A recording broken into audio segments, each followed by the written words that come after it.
Bismillahirrahmanirrahim. 58 tahun kita merdeka. Saya tidak boleh menipu anda dengan menyatakan yang selamanya kita aman, dan kenyataan kita tidak punya ranjau. Bumi bertuah ini pernah berasa sakit, perih, menangis dan merintih. Masihkah kita ingat pada peristiwa berdarah 13 Mei 1967, pemberontakan Memali 1998, serta yang terbaru pencerobohan lahan daku di Sabah oleh penjajah Sulu pada tahun 2015. Menyorot sudut pandang sejarah adalah kerana berbagai tinta sang pendeta membuatkan kita takut pada sejarah. Pernah atau tidak terlintas di benak fikiran kita untuk hidup dalam dunia yang penuh dengan keamanan? Dunia tanpa sebarang pergaduhan, peperangan, pergaduhan dan konflik keamanan. Saban hari masyarakat dunia disajikan dengan berbagai masalah dan konflik yang berlaku di sekeliling dunia, sehingga perkara ini menjadi perkara biasa buat kita. Maka saya ingin bertanya, adakah kita tidak mengimpikan untuk mewujudkan sebuah dunia yang aman? Jawapannya ada di sini. Tepuk dada, tanyalah iman. Nikmat keamanan yang kita punyai hari ini harus kita pelihara dan mesti kita jaga. Fabi ayyi ala'i rabbikuma tukadziban. Maka nikmat Tuhan yang mana yang kau dustakan? Tuhan, peliharalah nikmat keamanan yang kami punyai hari ini. Salam apresiasi buat saudara pengerusi majlis barisan panel kehakiman yang berintegriti, Deputi Kehormatan yang disanjungi, serta seluruh keluarga hadirin yang bervisi dekat di hati. Assalamualaikum warahmatullahi wabarakatuh, dan salam keamanan buat semua. Salam keamanan, bukan impian. Begitulah termeterai maupun pidato saya pada hari ini buat satapan minda warga dunia. Secara umumnya, menurut Setiausaha Agung Pertubuhan Bangsa-Bangsa Bersatu, Ban Ki-moon, keamanan dunia adalah masyarakat dunia yang hidup dalam keadaan harmoni, berintegriti, kesederhanaan dan kebahagiaan tanpa sebarang ancaman dan bahaya.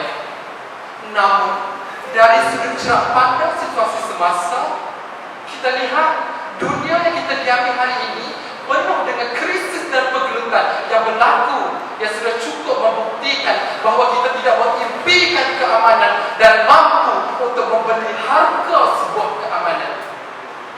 Justru, mari bersama-sama saya kita menelusuri sorotan sejarah pada dua kisah menyayat hati yang berlaku di seantero dunia. Saudara-saudari yang dimuliakan, pertama, negara antara negara bertelaga, konflik tak sudah-sudah. Sehingga hari ini, sama ada kita cadang ataupun tidak, terpapar di dalam akhbar dan juga di kaca televisyen mengenai konflik yang berlaku di seantero dunia, iaitu berlaku di antara Israel dan Palestin. Sudah lebih 100 tahun dua negara ini bertelaga, namun konflik masih tak sudah-sudah. Sudah banyak perjanjian ditandatangani, pemimpin silih berganti, namun usaha yang dilakukan masih menemui jalan buntu. Jika dahulunya rakyat Palestin mampu hidup dalam keadaan aman dan damai di tanah air sendiri, namun setelah perjanjian untuk menubuhkan kerajaan Yahudi telah termeterai, segalanya telah menjadi mimpi ngeri dalam kabus kekejaman dunia. Tanah mereka dirampas, rumah mereka berlindung dimusnah. Kanak-kanak yang tidak berdosa dan kaum wanita yang tiada upaya turut menjadi mangsa kerakusan Zionis berjalan. Maka saya ingin bertanya, kita selaku masyarakat dunia yang mengakui mereka adalah saudara, apa sebabnya kita selain menjadi pemerhati yang setia? PBB kini mendiamkan diri, OIC senyap dan bunyi. Adakah ini keamanan dunia yang kita impikan? Putra-putri pasca merdeka pewaris dunia. Kedua, hak asasi dicabuli, rakyat sengsara tak henti. Sehingga hari ini isu etnik Rohingya masih segar dalam ingatan kita. Menurut Amnesty International, etnik Rohingya ini terus-menerus menderita dan tersiksa akibat dari pencabulan hak asasi kemanusiaan oleh junta tentera Myanmar sejak tahun 1978. Etnik Rohingya ini dinafikan kewarganegaraan mereka dan wujudan mereka ini dihapuskan daripada Myanmar. Pembunuhan rancak dijalankan bagi memastikan masyarakat etnik Rohingya yang dahulunya mempunyai populasi sebanyak 6 juta orang kini tinggal kurang daripada 800,000 orang, dan jumlah ini semakin berkurangan saban hari. Sebab hati ini melihat rumah mereka dibakar di hadapan mata, mayat bergelimpangan di sebelah tapak kepala.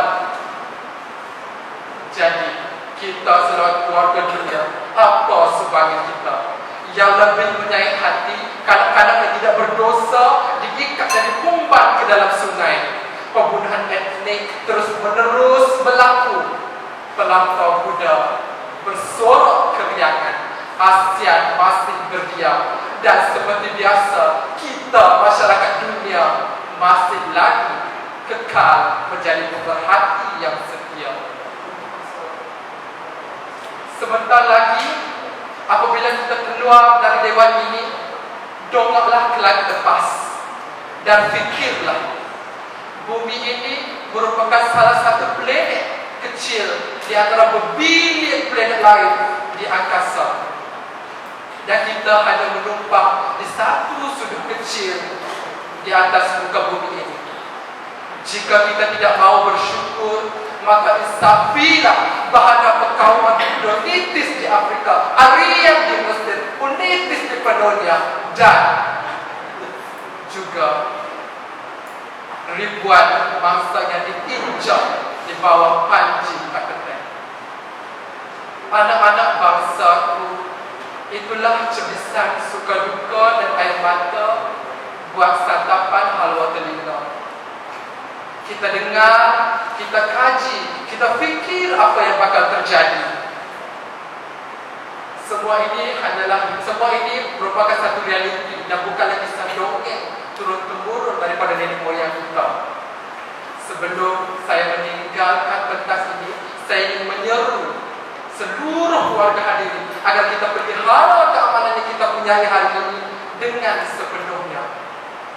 Ayo kita lakar potret keamanan, kita bina masyarakat sejahtera, kerana keamanan dunia bukan impian, tetapi satu kenyataan yang bakal menjelma satu hari nanti.